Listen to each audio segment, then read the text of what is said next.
Hello, everyone, and welcome to Vida Latina Upstate, where we present the Upstate Latino point of view. My name is Abner Irizarry, and I'm joined by my son and producer of the podcast, Daniel. Greetings.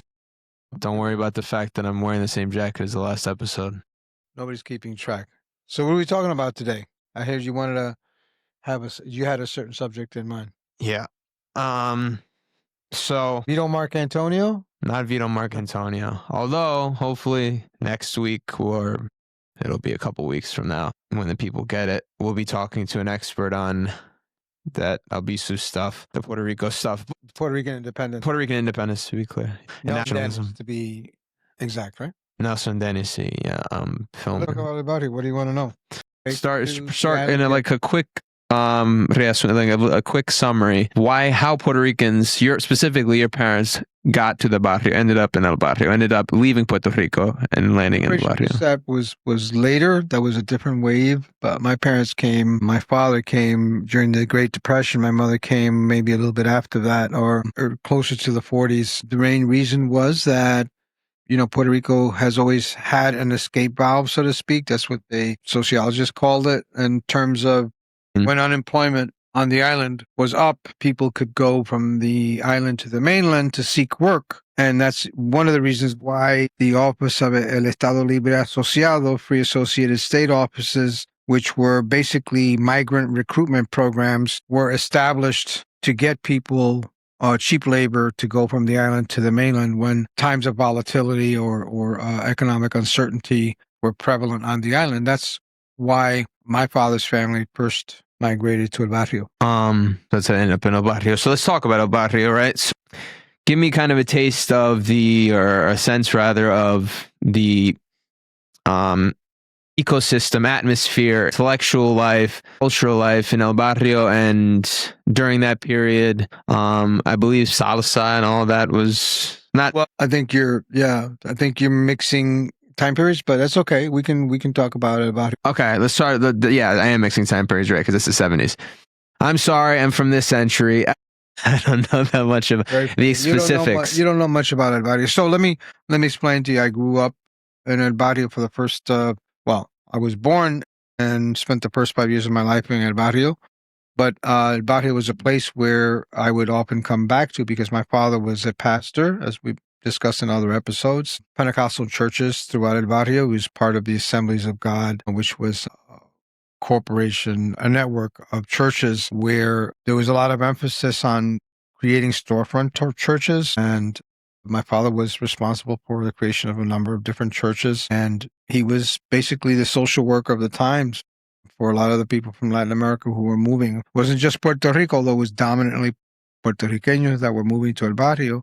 There were a lot of other ethnic Latin American groups that came there because that was a landing point for our community. And in those days, it was a wonderful place, but of course, mostly inhabited by poor people because Puerto Rican immigrants at that time came with very little. And to clarify, for people that don't know, they call it Spanish Harlem. And at the time, there was Spanish Harlem, and next to it was Pleasant Avenue, was Italian Harlem. Yes? Well, I think they were more or less Spanish Harlem, loosely defined. I would loosely define it as between like 96th Street over to 125th. And towards the East River and up until, Fifth Avenue or Central Park was kind of the line of demarcation. So don't quote me on that because I don't know that is something that's clearly defined, but that was my definition, having grown up there and having spent many a day accompanying my father, helping my father out, kind of working as a youth minister in his congregation when he had one on 101st Street between Lexington and Park. So just back to, and this is maybe getting a little too religious for some of our listeners or viewers rather, but your dad, you describe him as what did you say, the time social worker? Social worker of the time. Social worker of the times. And do you think that he saw all the work that he did in the community as Christ-like, as acting in kind of in a religious capacity as Jesus would have or whatever? And do you think that inspires, this is jumping way forward, but personally, do you think that his work, which was inspired by the work of Christ, and your work kind of is all connected? Well, Big question. I think that, that's a great question. Of course, I'd like to make a difference or draw a distinction between what we understand as current day evangelicalism and the evangelicalism that my father practiced, because he was considered un evangelico. And in those days, they had kind of a derogatory name for evangelicals, which was, they used to call us los aleluyas, because one of the common practices within the Pentecostal church was a very vociferous kind of worship. So there was a lot of praising of the Lord, a lot of alleluias, singing, glory to God. And that was kind of a hallmark of the Pentecostal church, at least that I grew up in.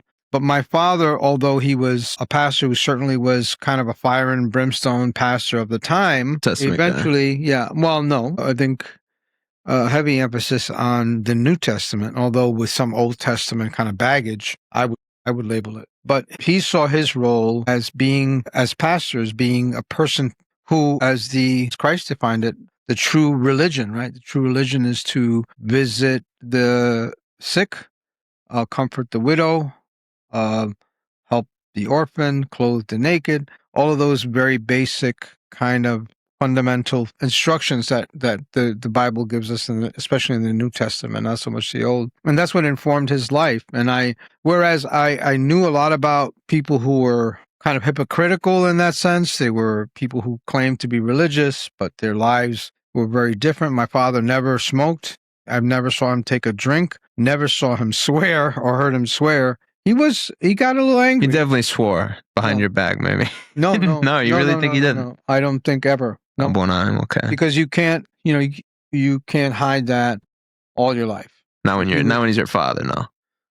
So he was somebody who was very dedicated. He'd wake up, 5:00 in the morning, and he'd be on his knees praying. And he ended the day that way. So I saw in him his witness, which what they still call it, I guess. Yeah, witness. His witness was to live as he preached. If he talked about going to church and worshiping God and practicing religion on a day-to-day level amongst the community, amongst the people, he did that. And I saw my father marry people. I saw my father baptize people. And I went to many funerals. So from the baptism to the funeral. Yeah, so from the beginning of life to the end of life, and all the different obstacles in between. So my father, he was one of the first religious broadcasters in the Spanish language in New York City, having a program at what was known then as WBNX. And that was somewhere near Radio City, somewhere. BNX meaning the Bronx. No. BNX was WBNX was the call letters of the station. Gotcha.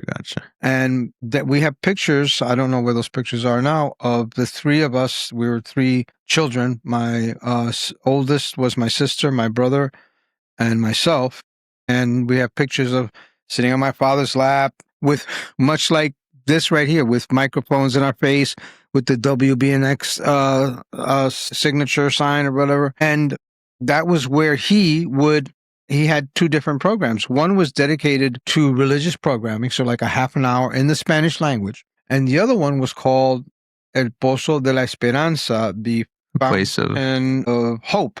Place of hope. In which he would, it was mostly secular or secular in the sense that he would go on there and appeal to the public for the needs of the immigrant or the migrant community in El Barrio. So if you, for instance, didn't have a refrigerator, my father would go on, he'd get a call. It was a call-in show. He'd get a call. Which we can do call-ins, by the way, eventually. So he would say, so-and-so needs a refrigerator. Eugenio means needs a refrigerator. Or if there's somebody got arrested and they need an attorney, my father would put out a call, this brother needs somebody to represent him in court. And made that kind of exchange of goods over the radio. So, and he was a pioneering force in those days, because if you think about it, there was nothing like it on the air at that time. No programming. No Spanish language programming. And so he was someone who was always innovating, I think, kind of trying to reinvent himself in certain ways. And he was an entrepreneur of sorts.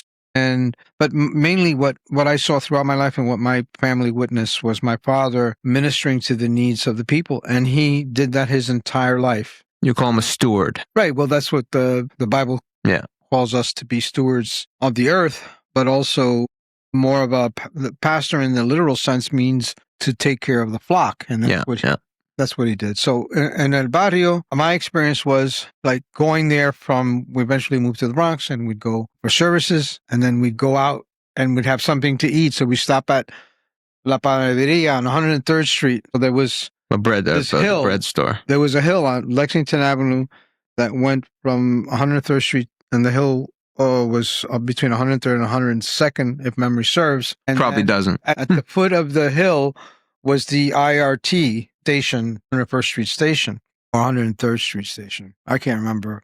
And then the corner, there was a candy store where you could get malted milk and shakes, like the old-fashioned kind that you see on TV. Yeah, yeah. And down the street was a panaderia where you could go, we'd stop there, we'd get a big, gigantic loaf of pan solao bread, and a big piece of chicharrón.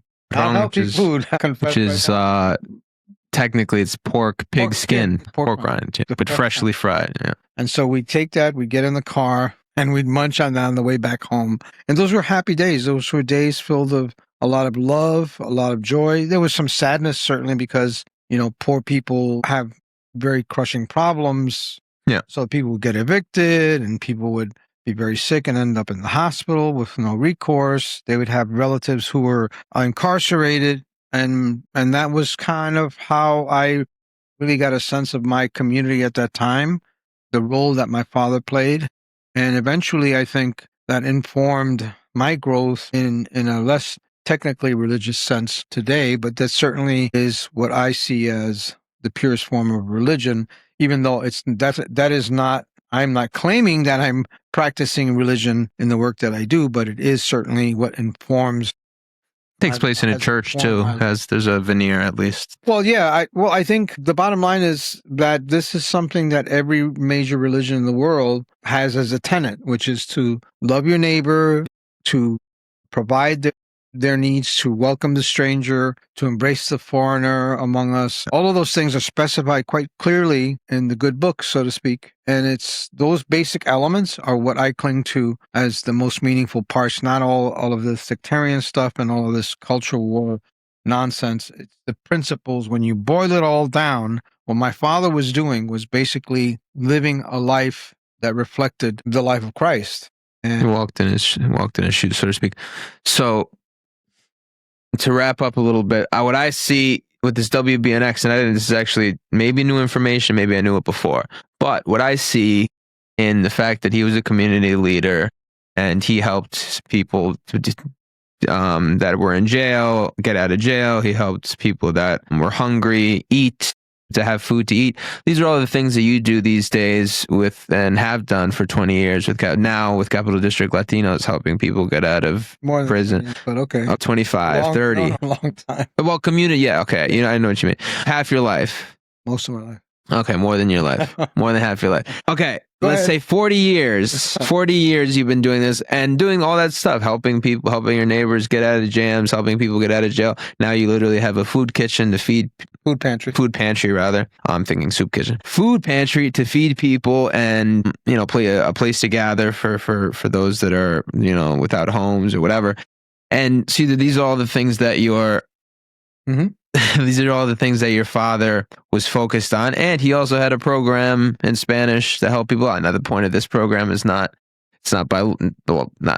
Spanish programming. It's not to reach out and help people. We'll be working on that and doing some episodes. We'll definitely do some episodes in Spanish. Yeah. But my point is kind of what I see is that you're walking in your father's footsteps in a lot of the ways that you help the community. I didn't know he did all of those things necessarily. I knew that he was a pastor and did great things for his community. But yeah, it's a lot when you see the parallels, it's a lot of the stuff that you do today. And I think a lot of it really comes full circle. And also with this podcast, because he did not a podcast, he did a program back then, the podcast of the day, so to speak, like he was a social worker of the time. This podcast is like radio on demand. That's how I see it. Yeah. Even though there's a visual element to it, but at its basic, most boiled down, from the early days of podcasting when there was no video. Yeah. It was an audio experience. And so, yeah, I think you're right. I think it does kind of come full circle for me. And I'm just honored to continue that piece of his legacy because it was so impactful to me. And I think it remains just a way to live your life. in service Yeah. to others. All right. Avant la lettre, as they say in French. Your father was avant la lettre as far as Ahead of the letters? It means ahead of your time. Yes, that's what avant la lettre means. It means ahead of the time. It means when somebody does it, it's a phrase. Look it up. Avant la lettre is French for doing something before it's popular. Right. Everybody go on Google right now and check. Look it up. ChatGPT it or whatever. Yeah. So avant la lettre. Yeah, but he was ahead of his time. But that's one way to look at it, I guess. And when I say that he's like the social worker of his day, I don't think there was a lot of social work being done. There was an LCSW's. There was some stuff like, what is the name of that famous sociologist that... They're probably government people doing that too. No, the famous guy, Oscar or something or other, who wrote... De La Hoya? No, he wrote that horrible sociological piece about life in El Barrio, the Puerto Ricans. I can figure it out if I was producing. But so let me go here and end here rather. So I think that's very fascinating, the whole kind of coming full circle, and this in a way being an homage to, or maybe your whole life being an homage to your father's life, which was an homage to Christ and all these different things. You can go down these analytical, philosophical, theological rabbit holes kind of, or tangents rather. And this is not a religious podcast, obviously, but although there is a Madonna and an Aquinas book, this is not a religious podcast, but it's important. And I think when you said evangelical, it's important to know evangelo in Latin means the gospel. So that's where evangelical comes from. So when people say they're evangelical, literally just means spreading the gospel, I guess, technically. But so here's what I want to go with with El Barrio, right? Okay, so let's leave it off for the next one to explain that, but let's leave it off with this. So you had a lot of good times in El Barrio, but also one of the most traumatic things to happen in your life happened in El Barrio. Well, I've had some incredible experiences in El Barrio. Really, life-affirming experiences that informed my whole philosophy of life. And I've also had the privilege of meeting some incredibly famous people in El Barrio, like Machito,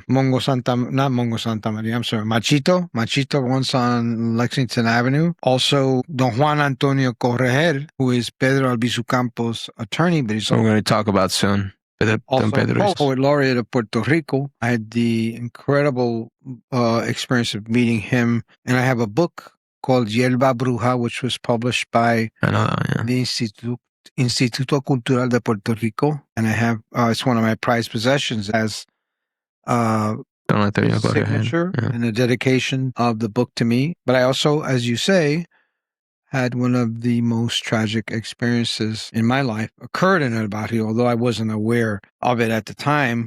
My uncle Abner, the youngest of my mom's family, the youngest of four, had been murdered, and we later found out that it took place in El Barrio.